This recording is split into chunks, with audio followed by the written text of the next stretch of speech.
ഇരുവശവും ആർത്തിരമ്പുന്ന കടൽ. മൂന്ന് സൈഡും കടലിന് നടുക്ക് വലിയൊരു പാറക്കൂട്ടം. ഈ പാറക്കൂട്ടത്തിന് മുകളിലായി ഉയർന്നു നിൽക്കുന്ന ഒരു പുരാതന ക്രൈസ്തവ ദേവാലയം. കാലത്തെയും പ്രകൃതിക്ഷോഭങ്ങളെയും അതിജീവിച്ച് തലയുയർത്തി നിൽക്കുന്ന ആ ദേവാലയത്തിന് ഒരുപാട് ചരിത്രങ്ങൾ, ഒരുപാട് കഥകൾ നമ്മളോട് പറയാനുണ്ട്. ഭൂമിശാസ്ത്രപരമായി ഇന്ത്യയിൽ തന്നെ വളരെയേറെ പ്രത്യേകതയുള്ള മണപ്പാട് ഹോളി ക്രോസ് ദേവാലയത്തിലാണ് ഞാനിപ്പോൾ. തമിഴ്നാട്ടിലെ തൂത്തുക്കുടി ജില്ലയിൽ മണപ്പാട് എന്ന മനോഹരമായ ഒരു ഗ്രാമത്തിലാണ് ഈ അതിപുരാതനമായ ദേവാലയം തലയുയർത്തി നിൽക്കുന്നത്. ഫ്രാൻസിസ് സേവ്യറുടെ പാദസ്പർശനമേറ്റ, ഫ്രാൻസിസ് സേവ്യർ താമസിച്ച ഈ ദേവാലയത്തിൻ്റെയും ഈ ദേവാലയത്തോട് ചേർന്നുള്ള ഭൂമിശാസ്ത്രപരമായ ചരിത്രങ്ങളുമാണ് ഇന്ന് ചർച്ച് വ്ലോഗിൽ നമ്മൾ പരിചയപ്പെടാൻ പോകുന്നത്. ചർച്ച് വ്ലോഗിൻ്റെ ഇന്നത്തെ എപ്പിസോഡിലേക്ക് എല്ലാ പ്രേക്ഷകർക്കും ഹൃദ്യമായ സ്വാഗതം.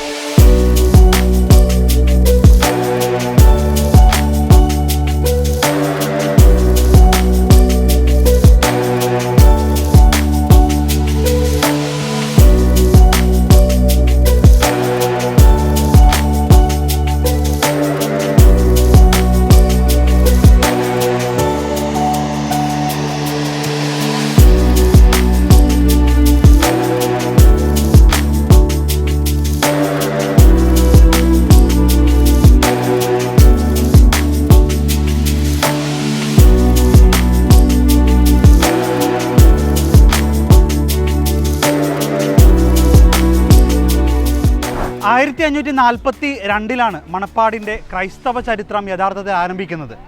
ആ സമയത്താണ് വിശുദ്ധ ഫ്രാൻസിസ് സേവ്യർ ഇവിടെ മണപ്പാട് വന്ന് ഇറങ്ങുന്നതും.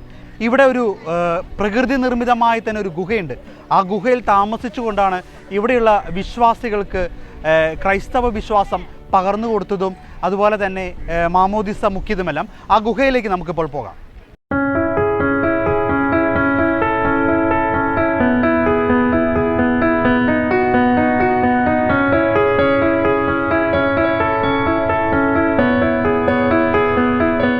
മണപ്പാട് ദേവാലയത്തിൻ്റെ ആ സൈഡിലൂടെ നമ്മളിപ്പോൾ താഴേക്ക് കടലിനോട് അടുത്തേക്ക് എത്തിയിരിക്കുകയാണ്. ഇവിടെയാണ് ഫ്രാൻസിസ് സേവ്യറുടെ ഗുഹയുള്ളത്.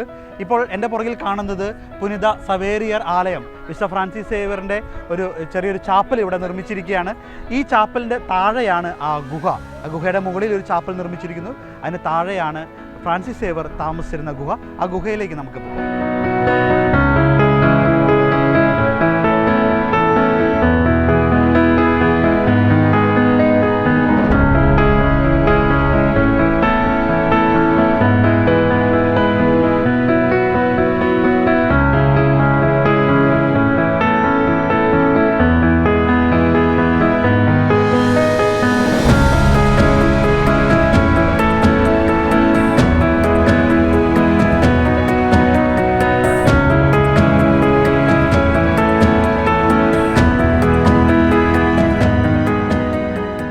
വളരെ ചരിത്ര പ്രാധാന്യമുള്ള ഈ ദേവാലയം, ഈ ദേവാലയത്തിന് തൊട്ട് താഴേക്ക് നമ്മൾ കടന്നു വരുമ്പോഴാണ് നമുക്ക് ഈ ഗുഹ കാണാൻ സാധിക്കുന്നത്.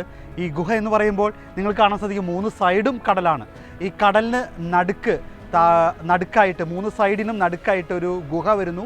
അത് പ്രകൃതിദത്തമായി തന്നെ ഈ തിര അടിച്ചടിച്ചടിച്ച ഒരു ഗുഹയാകുന്നു. ഈ ഗുഹയിലാണ് 1542 വിശുദ്ധ ഫ്രാൻസിസ് സേവ്യർ ഇവിടെ വന്ന് താമസിക്കുകയും ഇവിടെ വിശ്വാസികളുടെ അടുത്ത് പഠിപ്പിക്കുകയും വചനം പ്രഘോഷിക്കുകയും ജ്ഞാനസ്നാനം നൽകുകയൊക്കെ ചെയ്തത്. അത്തരത്തിൽ വളരെ അത്ഭുതമായി ഇന്നും ഈ ഗുഹയോടെയുണ്ട്. മറ്റൊരു കാര്യം, ഈ ഗുഹയുടെ ഉള്ളിലുള്ള കിണറാണ്. ഈ കടലിന് നടുക്ക് ഒരു കിണർ, അത് തന്നെ അത്ഭുതം. ആ കിണറ്റിലെ ശുദ്ധജലം, അത് മറ്റൊരു അത്ഭുതം. എന്തായാലും നമുക്ക് ഈ ഗുഹയുടെ അകത്തേക്ക് കാണാം.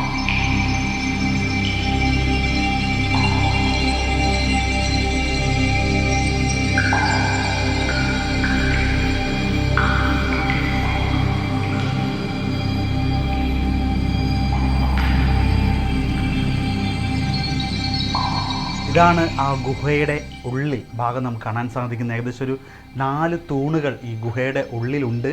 അതുപോലെ തന്നെ പാറക്കെട്ട് തന്നെയാണ്. ഈ പാറക്കെട്ട് ഇത് തനിയെ ഉണ്ടായ ഗുഹയാണ്, വെള്ളം അടിച്ചടിച്ചുണ്ടായ ഒരു ഗുഹയാണ്.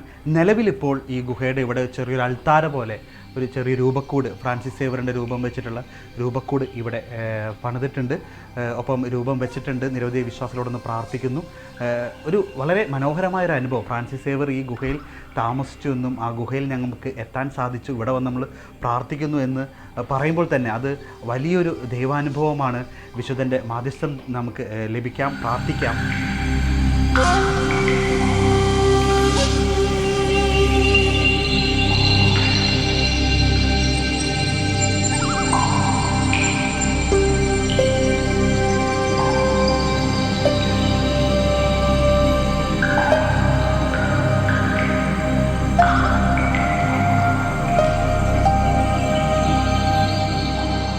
ഇതിൻ്റെ ഉള്ളിൽ ഒരു കിണറുണ്ട്. ഇതാണ് ഇവിടുത്തെ അത്ഭുതം. അതായത് നമുക്കറിയാം 3 സൈഡും നല്ല കടലാണ്, ഉപ്പ് കടലാണ്, വലിയ ബേ ഓഫ് ബംഗാളാണ്. ഈ കടലിന് നടുക്കാണ് ഒരു കിണറുള്ളത്. ഈ കിണറിൽ നല്ല വെള്ളം കിട്ടും. ഈ വെള്ളം ഇവിടെ വരുന്ന വിശ്വാസികൾ ഈ കിണറിൽ നിന്ന് വെള്ളം എടുത്ത് കുടിക്കുന്നു എന്നാണ്. അതാണ് ഏറ്റവും വലിയ അത്ഭുതം. ഫ്രാൻസിസ് സേവർ താമസിച്ചിരുന്ന ഗുഹയിൽ അദ്ദേഹത്തിന് കുടിക്കാനായി ഒരു കിണർ. മീറ്ററുകൾ പോലും വ്യത്യാസമേ ഇല്ല. തൊട്ട് മുമ്പിൽ കാണുന്ന കടലാണ് വലിയ ബേ ഓഫ് ബംഗാൾ, സൈഡിലും കാണുന്ന ബേ ഓഫ് ബംഗാൾ, ഇതിന് തൊട്ടപ്പുറത്തും കാണുന്ന ബേ ഓഫ് ബംഗാൾ. അത്തരത്തിൽ കടലിന് നടുക്ക് ഇതുപോലൊരു കിണർ, ആ കിണറ്റിൽ നിന്ന് നല്ല വെള്ളം നമുക്ക് കുടിക്കാൻ സാധിക്കുന്നു. ഫ്രാൻസിസ് താമസിച്ച ഈ ഗുഹയുടെ ഏറ്റവും വലിയ അത്ഭുതം അത് ഈ കിണർ തന്നെയാണ്. ഒരുപാട് വിശ്വാസികളാണ് ഈ കിണർ കാണാനും ഫ്രാൻസിസ് സേവറുടെ മാധ്യസ്ഥം അപേക്ഷിക്കാനും ഇവിടെ വന്ന് ഈ വെള്ളം കുടിക്കാനും ജാതിമത ഭേദമന്യേ നിരവധി വിശ്വാസികൾ ഇപ്പോഴും ഇവിടേക്ക് വന്നുകൊണ്ടിരിക്കുന്നു.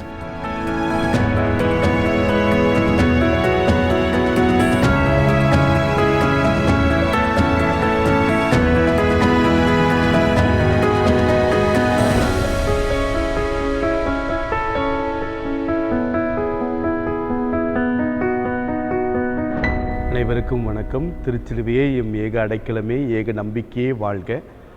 என்னுடைய பெயர் ஃபாதர் கிராசிஸ் மைக்கேல். நான் மணப்பாடு திருச்சிலுவை நாதனுடைய இந்த திருத்தலத்தினுடைய பங்கு பணியாளராக இருக்கின்றேன். குறிப்பாக இந்த ஆலயத்தை பற்றி சொல்ல வேண்டுமென்றால், தூத்துக்குடி மறை மாவட்டத்தை சார்ந்த ஆலயம். தூத்துக்குடி மாவட்டத்தில் திருச்செந்தூருக்கு அருகே இந்த இடம் இருக்கின்றது, மணப்பாடு. இது அநேக மக்கள் வந்து செல்கின்ற இடமாக இருக்கின்றது. இங்கே திருச்சிலுவை நாதருடைய இந்த திருத்தலத்திலே நிறைய மக்கள் ஜெபித்து கொண்டிருக்கின்றார்கள். 1540 போர்த்துகீசிய மாலுமிகள் இந்த வங்காள விரிகுடா வழியாக பயணம் செய்த பொழுது திடீரென்று புயல் காற்று அவர்களை அச்சுறுத்தியது. எனவே அவர்கள் இறைவனிடம் வேண்டினார்கள். அப்பொழுது அவர்கள் பாதுகாக்கப்பட்டு இந்த மணப்பாடுடைய பகுதியிலே தஞ்சம் கரை சேர்ந்தார்கள்.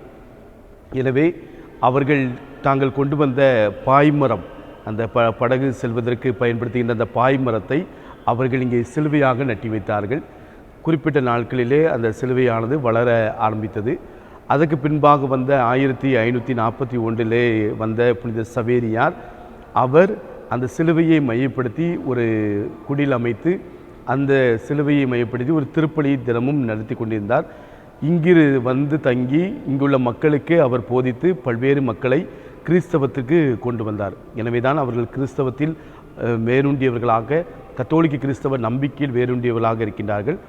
அவர் 2 ஆண்டுகள் தான் இருந்தாலும் இங்குள்ள மக்கள் இன்னும் சவேரியாரை தங்களுடைய ஞான தகப்பனாக பார்த்து இன்னும் அவரை போற்றி போல்கின்றார்கள். அவருடைய குகை, அவர் வாழ்ந்த குகை தான் அந்த வங்காள விரிகுடா, பே ஆஃப் பெங்கால், அது பக்கத்தில் இருக்கிற அந்த கடற்கரையில் இருக்கின்றது. அந்த குகையின் அருகே உள்ளே ஒரு கிணறு இருக்கின்றது. அது அதிசய கிணறு. அந்த கிணற்றிலே தண்ணீரானது, அது கடலுக்கு அருகே இருந்தாலும் தண்ணீரானது இன்றும் சுவையானதாக இருக்கும். அந்த தண்ணீரை அவர் தான் குடிப்பதற்காக பயன்படுத்தினார். எனவே அது ஒரு அதிசயமான கிணறு. அந்த கிணற்றினுடைய நீரை பல மக்கள், உள்ளூர் மட்டுமல்ல வெளி மாநிலங்களிலும் வெளிநாட்டில் உள்ளவர்களும் வந்து எடுத்து செல்கின்றார்கள். அந்த தண்ணீரின் மூலமாக நிறைய பேர் குழந்தை பாக்கியம் பெற்றிருக்கின்றார்கள். அதே போல் நிறைய பேர் உடல்நலம் பெற்றிருக்கின்றார்கள். அது ஒரு அதிசய நீரூட்டாகவே, கிணற்று தண்ணீராகவே இன்னும் பார்க்கப்படுகின்றது. அந்த தேர்ந்து வற்றாத நீராகவே இருக்கின்றது. அதே போல் இங்குள்ள மக்கள் எல்லோரும் தினமும் இந்த திருத்தலத்தை நாடி வருவது, அதிகமாக இந்துக்கள் இதை நாடி வருவார்கள். குறிப்பாக நம்முடைய கேரளாவில் உள்ள மக்கள் அதிகமாக இங்கே பயணம் செய்து வருகின்றார்கள். இங்கே இயேசு பாடுபட்ட மெய்யான சிலுவை இருக்கின்றது. அந்த மெய்யான சிலுவையினுடைய ஒரு பகுதி இருக்கின்றது. அதை கேரளாவிலிருந்து மக்கள் நடந்தே கொண்டு வந்து இங்குள்ள மக்களுக்கு கொடுத்து இங்கே உள்ள திருச்சிலுவை நாதரை போற்றும் அடிப்படையில் வைத்திருக்கின்றார்கள். அதை நாங்கள் அது புனித பண்டமாக வைத்து இன்று வரை ஒவ்வொரு தலை வெள்ளிக்கிழமையும் நாங்கள் அதை மக்களுக்கு கொண்டு வந்து அதை வணக்கம் செலுத்தக்கூடிய அடிப்படையில் வைத்திருக்கின்றோம். எனவே அப்படிப்பட்ட அடிப்படையில் இந்த திருத்தலம் நல்ல பெயர் வாங்கியது. இன்னும் சிறப்பாக சொல்ல வேண்டுமென்றால் 450 ஆண்டுகளுக்கு மேலாக இருக்கின்ற இந்த திருத்தலத்திலே பல்வேறு மக்கள் வந்து ஜெபிக்கக்கூடிய அடிப்படை இருக்கிறது. ஒவ்வொரு வெள்ளிக்கிழமையும் இங்கே காலை 10:30 மணிக்கும் மாலை 5 மணிக்கும் திருப்பலி நடைபெறுகின்றது. ஒவ்வொரு 3ஆம் தேதியும் சவேரியார் குகையிலே திருப்பலி நடைபெறுகின்றது. ஒவ்வொரு ஞாயிற்றுக்கிழமையும் மாலை 5 மணிக்கு திருப்பலி இங்கே நடைபெறுகின்றது. இந்த திரு இருதய மாதத்தின் முன்னிட்டு ஒவ்வொரு நாளும் மாலை 5:30 மணிக்கு இங்கே இந்த நாட்களிலே திருப்பலி வைத்து கொண்டிருக்கிறோம்.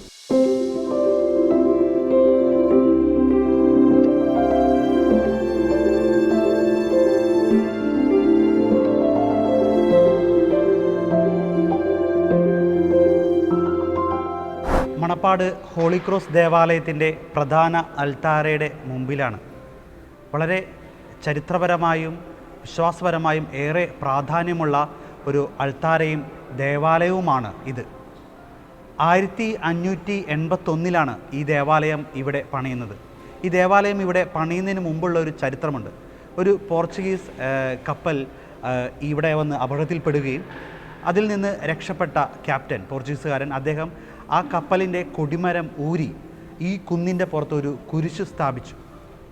ആ കുരിശ് സ്ഥാപിച്ചെടുത്താണ് പിന്നീട് ഇവിടെ ദേവാലയം ഫാദർ ജോൺ ഡി സലനോവ എന്ന വൈദികനാണ് ആ കുരിശ് സ്ഥാപിച്ചെടുത്ത് 1581 ദേവാലയം പണിയുന്നത്. 1581 ഇതിന് കല്ലിടുകയും ഏകദേശം 25,000 കല്ലുകൾ ഉപയോഗിച്ചാണ് ഈ ഒരു ദേവാലയം അന്ന് നിർമ്മിച്ചത്. അന്ന് ആ ഒരു കൊടിമരം ഉപയോഗിച്ച് നിർമ്മിച്ച ആ ഒരു കുരിശ് ഇപ്പോഴും ഈ പ്രധാന അൾത്താരയിലെ ക്രൂശിത രൂപത്തിൻ്റെ തൊട്ടു പുറകിലായിട്ട് ഇന്നും ഉണ്ട്. വളരെ വലിയൊരു അത്ഭുതവും ഒരുപാട് വിശ്വാസികൾ ഈ അൾത്താരയിൽ വന്ന് പ്രാർത്ഥിക്കുന്നു. കുരിശുമായി ബന്ധപ്പെട്ട് വളരെ വലിയൊരു അത്ഭുതമുണ്ട്. കാരണം അന്ന് സ്ഥാപിച്ച ആ കുരിശ് പിന്നീട് അത് വളരുന്നതായി കണ്ടു. അങ്ങനെ ആ കപ്പൽ അപകടത്തിൽപ്പെട്ട ആ ഒരു കപ്പിത്താൻ ക്യാപ്റ്റൻ ആ കൊടിമരം ഉപയോഗിച്ച് കുരിശ് നിർമ്മിച്ചത് വളരുന്നതായിട്ട് കണ്ടു. പിന്നീട് ആളുകൾ വന്ന് അതിൽ നിന്ന് ആ ഒരു കുരിശിൻ്റെ ഭാഗം കട്ട് ചെയ്ത് എടുക്കാനായിട്ട് തുടങ്ങി. അങ്ങനെ അതിപ്പോൾ അത് വളരെ സംരക്ഷിച്ചു വെച്ചിരിക്കുകയാണ് ആ കുരിശ്. അത് ഈ ഒരു ദേവാലയത്തിൻ്റെ ഈ ക്രൂശിത രൂപത്തിൻ്റെ പുറകിൽ നമുക്ക് കാണാൻ സാധിക്കും. ഇവിടെയാണ് ആ കുരിശിൻ്റെ ഭാഗം. അതിപ്പോൾ അവർ പൂർണ്ണമായും മൂടിയിരിക്കുകയാണ്. കാരണം വിശ്വാസികൾ വന്ന് അത് ചുരണ്ടി കൊണ്ടുപോവുകയും കുരിശ് മുറിച്ചു കൊണ്ടുപോവുകയും ചെയ്യുന്നു. അത് വളരുന്നതായിട്ട് കണ്ടിരുന്നു. പക്ഷേ നിലവിൽ ഇപ്പോൾ ഈ കുരിശ് വളരുന്നില്ല. ഇപ്പോൾ നിങ്ങൾ മുകളിൽ കാണുന്നതാണ് ആ കുരിശിൻ്റെ ഉയർന്ന ഭാഗം. അതിപ്പോൾ മൈക്ക് ഉപയോഗിച്ച് അവർ പൂർണ്ണമായും ആ കുരിശ് പുറമെ കാണാൻ പറ്റാത്ത രീതിയിൽ സംരക്ഷിച്ചു വെച്ചിരിക്കുകയാണ്. പക്ഷേ ഇപ്പോഴും ഈ പ്രധാന അൾത്താരയുടെ കുരിശിൻ്റെ തൊട്ടു പുറകെ തന്നെ ആ കുരിശ് ഇവിടെ നിൽക്കുന്നുണ്ട്. ഒരുപാട് വിശ്വാസികൾ ഇവിടെ വന്ന് ആ കുരിശുമേ തൊട്ട് പ്രാർത്ഥിക്കുന്നു, വിശുദ്ധ കുരിശിൻ്റെ സംരക്ഷണം നേടുന്നു, അനുഗ്രഹങ്ങൾ നേടുന്നു.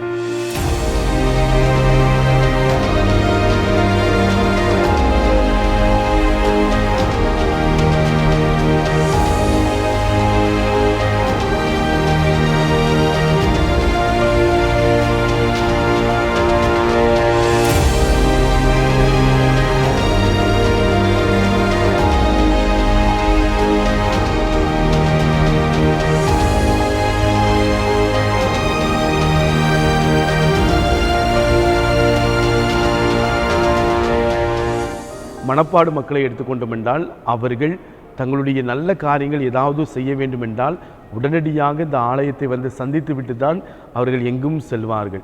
எந்த நல்ல காரியத்துக்கு செல்ல வேண்டும், திருமண காரியங்கள், முக்கியமான வீடு கட்டும் பணி என்றால் இங்கே வந்து ஜெபித்து விட்டு தான் செல்வார்கள். தினமும் காலையில் வந்து தியானம் செய்யக்கூடிய, தினமும் காலையில் வந்து ஜெபிக்கக்கூடிய மக்கள் இருக்கிறார்கள். ஒவ்வொரு நாளும் சந்திக்கின்ற மக்கள் குறிப்பாக வெளியூரிலிருந்து இந்துக்களும் சரி, கிறிஸ்தவர்களும் சரி, இஸ்லாமியர்களும் சரி அதிகமாக ஒவ்வொரு நாளும் இங்கே கூடி வருகின்ற நிகழ்வு இருக்கும். எனவே இந்த இடத்திலே என்றுமே யாரும் இல்லாத சூழ்நிலை இருக்காது. எப்பொழுதும் இந்த ஆலயம் திறந்து வைக்கப்பட்டிருக்கின்றோம். 24 மணி நேரம் பார்ப்பதற்காக அங்கே இந்த நம்முடைய கதவிலே ஒரு துளை போடப்பட்டிருக்கிறது. அந்த துளையின் வழியாக நாம் 24 மணி நேரமும் ஆலயத்தினுடைய உள்பகுதியை எப்பொழுதும் பார்க்கலாம். எனவே வருகின்ற மக்கள் இந்த திருச்சிலுவை நாதருடைய இந்த உருவத்தை பார்க்காமல் சென்றுவிடக்கூடாது என்பதற்காக ஆலயத்திலே 2 துளைகள் வைக்கப்பட்டிருந்தது. பார்த்துவிட்டு செல்லலாம். இங்கே உள்ள மக்கள் ஜெபிக்கின்ற பொழுது எல்லாமே நன்றாக நடக்கும். எனவே நீங்களும் இந்த ஆலயத்தை பற்றி தெரிந்து வைத்திருக்கின்றீர்கள். இது பழமை வாய்ந்த ஆலயம், புதுமை நிறைந்த ஆலயம், பல மக்களும் ஒன்றுபட்டு ஜெபிக்கின்ற ஆலயம். குறிப்பாக கிறிஸ்தவர்கள் மட்டுமல்ல, இஸ்லாமியர்கள், இந்துக்கள் ஜெபிக்கின்ற ஆலயம். பக்கத்திலே கடற்கரை இருக்கின்றது. இங்கே கடற்கரையிலே பல மக்கள் அவர்கள் பயன்படுத்தி செல்வார்கள். சுற்றி பார்ப்பதற்கும் நன்றாக இருக்கும். ஒரு நாள் முழுமையாக நாம் இங்கே இருந்து அதிசயங்களை, அற்புதங்களை மட்டுமல்ல, நாம் இன்பமாக மகிழ்ச்சியாக இருப்பதற்கும் இந்த இடம் பயனுள்ளதற்கும். இங்கே ஒரு கலங்கரை விளக்கம் இருக்கின்றது. அதுவும் பழமை வாய்ந்தது தான். அந்த கலங்கரை விளக்கத்தையும் மக்கள் சென்று பார்க்கக்கூடிய அடிப்படையில் வைத்திருக்கின்றார்கள். அதே போல் இங்கே மணப்பாட்டிலே 2 ஆலயங்கள், புனித யாகப்பர் ஆலயம் இருக்கின்றது, புனித தூய ஆவியானவர் ஆலயம் இருக்கின்றது. அதுவும் இங்கே பெரிய கோயிலாக, சின்ன கோயிலாக பார்க்கப்படுகின்றது. அங்கேயும் மக்கள் அதிக அளவு ஜெபிக்கின்றார்கள். ஒரு 2000 குடும்பங்கள் மேல் இங்கே வசித்து கொண்டிருக்கின்றார்கள். அவர்கள் எல்லாருமே கத்தோலிக்க கிறிஸ்தவ நம்பிக்கையில் வேரூன்றியவர்கள். 1600 கால்வினிசிய சிந்தனை வந்த பொழுது அவர்கள் இங்கே உள்ள குருக்களை மற்றொரு இடத்திற்கு விரட்டினார்கள். குருக்கள் இன்னொரு இடத்தில் பக்கத்தில் இருக்கிற அமராபுரத்தில் இருந்து கொண்டிருந்தார்கள். ஆனால் இந்த மக்கள் கத்தோலிக்க நம்பியை விடக்கூடாது என்பதற்காக ஒவ்வொரு நாளும் திருப்பலி பங்கெடுப்பதற்காக பக்கத்து ஊருக்கு நடந்து சென்றார்கள். ஆனால் குறிப்பிட்ட காலத்திலே கால்வினிசிய சிந்தனை அந்த டச்சுக்காரர்கள் இவர்களுடைய நம்பிக்கையை பார்த்து, கத்தோலிக்க நம்பிக்கையை பார்த்து, இந்த மக்களை நாம் எந்த விதத்திலும் கால்வினிசிய சிந்தனைக்கு கொண்டு வர முடியாது என்று சொல்லி மீண்டும் அவர்களைவே குருக்களை வரவழைத்து, நீங்கள் கிறிஸ்தவத்தை, நீங்கள் இங்கே கத்தோலிக்க கிறிஸ்தவத்திலே இருங்கள், கத்தோலிக்க கிறிஸ்தவத்தையே செய்யுங்கள், நாங்கள் வியாபாரத்தை பார்த்து கொள்கிறோம் என்று அந்த கத்தோலிக்க கிறிஸ்தவத்தை இன்னும் அதிகமாக வளர்ப்பதற்கு அந்த டச்சுக்காரர்களும் உதவியாக இருந்தார்கள். எனவே போர்த்துகீசியர்களால் தொடங்கப்பட்டாலும் டச்சுக்காரர்களும் அதுக்கு உதவியாக இருந்தார்கள். அந்த நம்பிக்கையில் தான் இங்கே உள்ள கிறிஸ்தவர்கள் இன்று வரை ஆழமான விசுவாசத்தோடு வைத்திருக்கின்றார்கள். அந்த விசுவாசத்தை தாங்கள் மட்டுமல்ல, மற்ற மக்களும், குறிப்பாக தமிழகத்தை சார்ந்த, வெளி மாநிலங்களை சார்ந்த, வெளிநாட்டுக்கு சார்ந்த மக்கள் இருக்கும் அடிப்படையில் இந்த இடங்கள் இருக்கின்றது. தங்குவதற்கு இங்கே அறைகள் இருக்கின்றன. நாம் செல்வதற்கு பல ஏற்பாடுகளை இங்கு உள்ள நபர்கள் செய்திருக்கின்றார்கள். இறைவனுடைய பெயரால், திருச்சிலுவை நாதனுடைய பெயரால் உங்களுக்கு ஆசீரும் வல்லமையும் அதிசயம் நடக்க வேண்டும் என்று உங்களை அன்போடு கேட்டுக்கொள்கின்றேன். இங்கே திருச்சிலுவை நாதர் உங்களோடு இருப்பாராக. திருச்சிலுவையே எம் ஏக நம்பிக்கையே வாழ்க.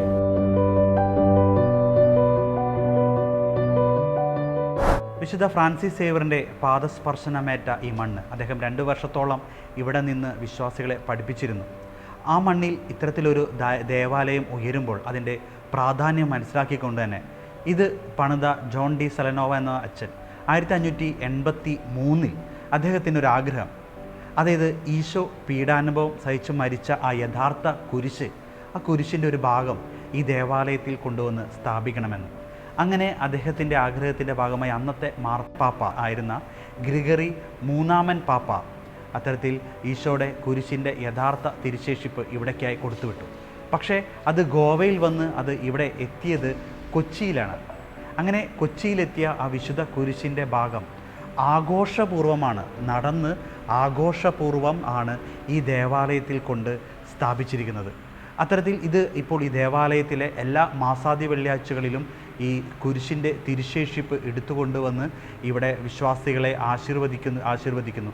അതോടൊപ്പം തന്നെ ഒരുപാട് കേരളത്തിൽ നിന്ന്, നമ്മുടെ കൊച്ചിയിൽ നിന്നെല്ലാം ആഘോഷപൂർവ്വം ഈ ഒരു അൾത്താരയിലേക്ക് വിശുദ്ധ കുരിശ്, യേശുവിൻ്റെ യഥാർത്ഥ കുരിശ് എത്തിയതുകൊണ്ട് തന്നെ മലയാളികളായ ഒരുപാട് പേരൊക്കെ ഈ ദേവാലയത്തിലെത്തി ഈ ദിവസങ്ങളിലെല്ലാം വിശുദ്ധ കുരിശിൻ്റെ മാധ്യസ്ഥ്യം തേടി, അനുഗ്രഹം തേടി, തിരുസ്ലീവായുടെ അനുഗ്രഹം തേടി പ്രാർത്ഥിക്കുന്നു.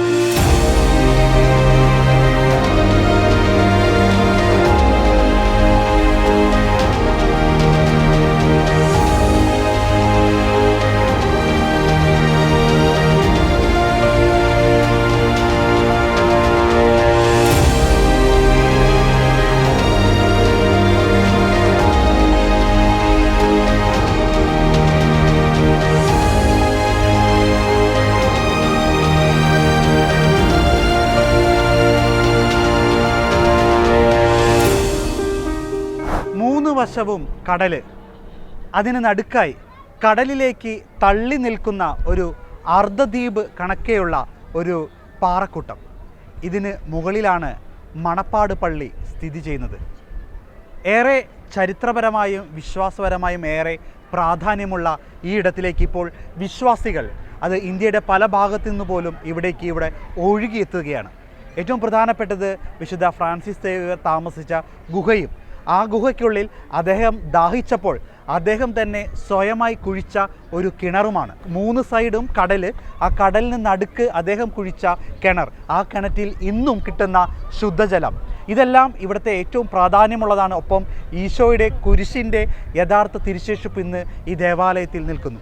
സെപ്റ്റംബർ 4 മുതൽ 14 വരെയാണ് ഇവിടെയുള്ള പ്രധാന തിരുനാൾ ദിനങ്ങൾ. സെപ്റ്റംബർ 13-ാം തീയതി വൈകുന്നേരവും സെപ്റ്റംബർ 14-ാം തീയതി രാവിലെയും ഇവിടെ മലയാളം കുർബാന അർപ്പിക്കും. ഒരുപാട് മലയാളികൾ കേരളത്തിൽ നിന്ന് ഈ ദിവസങ്ങളിലെല്ലാം ഇവിടേക്ക് എത്തുന്നുണ്ട്. മണപ്പാട് ദേവാലയം എന്ന് നമ്മൾ ഗൂഗിളിൽ സെർച്ച് ചെയ്താൽ തന്നെ ഇവിടെ കിട്ടും, മണപ്പാട് ഹോളി ക്രോസ് ചർച്ച്. അതുകൊണ്ട് തന്നെ ഈ വഴി പോകുന്നവരും ഇത് കാണാൻ ആഗ്രഹിക്കുന്നവരും ഇവിടെ വന്ന് ഇവിടുത്തെ അനുഗ്രഹം, ദൈവാനുഗ്രഹം നേരിട്ട് അനുഭവിച്ചറിയാൻ ആഗ്രഹിക്കുന്നവരും ഈ ഒരു ദേവാലയത്തിലേക്ക് കടന്നു വരിക, വിശുദ്ധ കുരിശിൻ്റെയും വിശുദ്ധ ഫ്രാൻസിസ് സേവ്യറുടെയും അനുഗ്രഹം തേടുക. ചർച്ച് വ്ലോഗിൻ്റെ ഇന്നത്തെ എപ്പിസോഡ് ഇവിടെ പൂർണ്ണമാകുകയാണ്. വീണ്ടും മറ്റൊരു ദേവാലയവുമായി നമുക്ക് അടുത്ത ദിവസം കാണാം. നന്ദി, താങ്ക് യു.